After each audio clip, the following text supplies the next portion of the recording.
Naloka na nga sina Denise Cornejo at Cedric Lee matapos talagang pikunin sila ni Bong Navarro.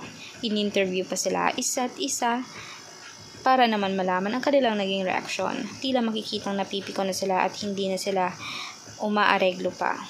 Siguro ay wala na silang boses dahil nga talo na nga sila. Ito ang kanilang mga background photos kung saan makikita kasama sila ni Dingdong Dates at mismong kilala din sila ni Mr. Dingdong. At ito naman ang mismong in-upload ni Vice Ganda na tila parang tuwang-tuwa si Bong na nanalo siya sa kaso. Wala namang kasalanan si Bong. Natural lamang na manalo siya dahil nagsasabi siya ng totoo at mismong natural na matuwa siya dahil wala naman talaga siyang kasalanan.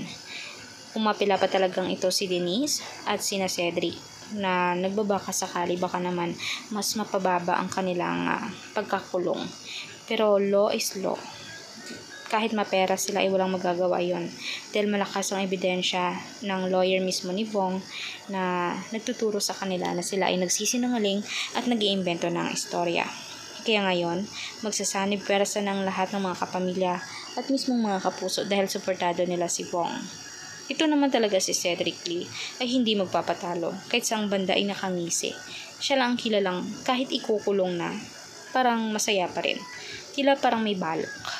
Kaya for more videos updates, mag-subscribe na guys, i-like ang videos at i-share mismo ang ating videos. Salamat po!